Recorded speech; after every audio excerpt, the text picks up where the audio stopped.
भरद्वाज मुनि बसहि प्रयागा। भरद्वाज मुनि बसहि प्रयागा। तीन्है राम पद अति अनुरागा। तीन्है राम पद अति अनुरागा। तापस समदम दया निधाना। तापस समदम दया निधाना। परमारथ पथ परम सुजाना। परमारथ पथ परम सुजाना।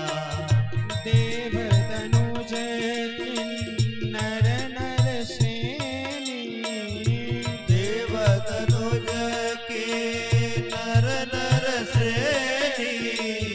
सादर मजहि सकल त्रिवेणी। सादर मजहि सकल त्रिवेणी। भरद्वाज आश्रम अति पावन। भरद्वाज आश्रम अति पावन। परम रम्य मुनि बर मन भावन। परम रम्य मुनि बर भावन। भरद्वाज मुनि बसहि प्रयागा। भरद्वाज जी कहाँ रहते हैं? प्रयागराज में निवास करते हैं। और उनका परिचय सबसे पहले गोस्वामी तुलसीदास जी ने दिया। तिन्है राम पद अति अनुरागा। तिन्है राम पद, तिन्है यानी उनका, राम जी के चरणों में प्रेम है। किसका प्रेम है? भरद्वाज जी का राम जी के चरणों में अतिशय प्रेम है। सबसे पहले उनका परिचय इसी रूप में दिए कि भरद्वाज जी भगवान श्री राम के प्रेमी हैं। और आप सब बताइए, जहाँ पे प्रेम होता है क्या वहाँ पे संदेह होता है? हम किसी से प्रेम करें तो क्या उसके प्रति हम कुछ संदेह कर सकते हैं? और वह भी प्रेम नहीं, अति अनुरागा। अति का अर्थ होता है बहुत, अनुरागा का अर्थ होता है प्रेम। प्रेम थोड़ा बहुत नहीं है, बहुत प्रेम है, अपार प्रेम है भरद्वाज जी का भगवान श्री राम से। तिन्है राम पद अति अनुरागा। इसका तात्पर्य है कि भरद्वाज जी राम जी के प्रति कभी संदेह नहीं कर सकते हैं। राम जी में उनका पूर्ण विश्वास, पूर्ण श्रद्धा है, तभी उनका राम जी के चरणों में प्रेम है। और उनका निवास स्थान प्रयागराज है, प्रयागराज। और उस प्रयागराज में प्रतिवर्ष मेला लगती है। कब मेला लगती है? माघ के महीने में मेला लगती है। जब मकर संक्रांति आती है, माघ मकर गत रवि जब हुई, माघ के महीने में प्रयागराज में मेला लगती है। और उस मेले में कौन कौन जाता है? उस मेले में कौन कौन जाता है? हम आप सब मनुष्य। गोस्वामी तुलसीदास जी बता रहे हैं कि उस मेले में कौन कौन जा रहा है। देव दनुज किन्नर नर श्रेणी। देव दनुज किन्नर नर श्रेणी। देव दनुज किन्नर नर श्रेणी। देव यानी देवता जाते हैं, दनुज यानी राक्षस जाते हैं, किन्नर जाते हैं, और नर यानी मनुष्य। चार प्रकार के लोग उस प्रयागराज में जाते हैं, देवता, राक्षस, किन्नर और मनुष्य। परंतु हमें दिखाई कौन देता है? हमें दिखाई केवल मनुष्य देते हैं। जो देवता, राक्षस और किन्नर हैं, ये जो तीन हैं, यह तीन हमें अपनी आंखों से दिखाई नहीं देते हैं।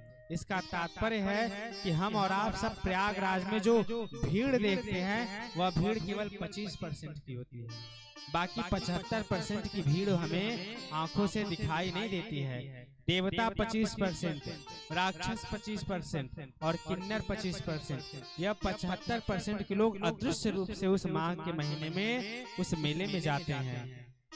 और जा करके क्या कहते हैं? पूजहि माधव पद जल जाता। पूजहूँ बेनी माधव का पूजन करते हैं और पूजन करके फिर अक्षय वट का स्पर्श करते हैं, गंगा जी में स्नान करते हैं और फिर सभी लोग भरद्वाज जी के आश्रम पर आकर के निवास करते हैं। और वहां पे निवास करके क्या करते हैं? भरद्वाज जी कहते हैं, तुलसीदास जी कहते हैं, ब्रह्म निरूपण धर्म विधि वर्णहि तत्व विभाग, कहीं भगत भगवंत के संयुत ज्ञान वैराग्य।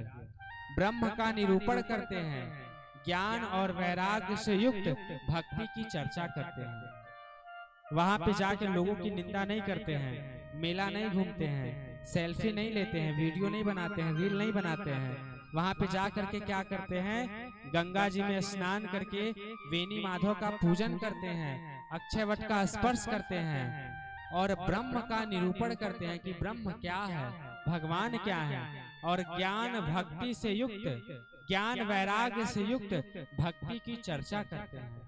तब मानिए हमारा तीर्थ स्थल, तीर्थ पे जाना सफल है। आजकल के तो सभी लोग धाम में इसीलिए जाते हैं कि वहां पे जाकर के रील बनाएंगे, वहां पे जाकर के रील बनाएंगे, वहां पे जाकर के फोटो लेंगे। इसलिए धाम में जाने से भी उनकी कोई महत्व विशेष लाभ हो नहीं पाती है, क्योंकि उनके मन में यही होता है कि वहां पे जाकर के फोटो खींचेंगे, रील बनाएंगे, घूमेंगे।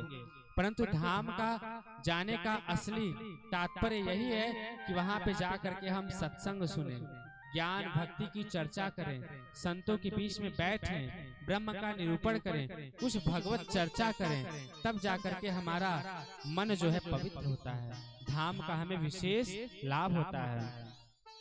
और सभी लोग एक महीने तक उस प्रयागराज में उस माह के महीने में निवास करते हैं और एक महीने के बाद जब मेला खत्म हो जाती है तब सभी लोग अपने अपने आश्रम को जाते हैं। एक बार की बात है,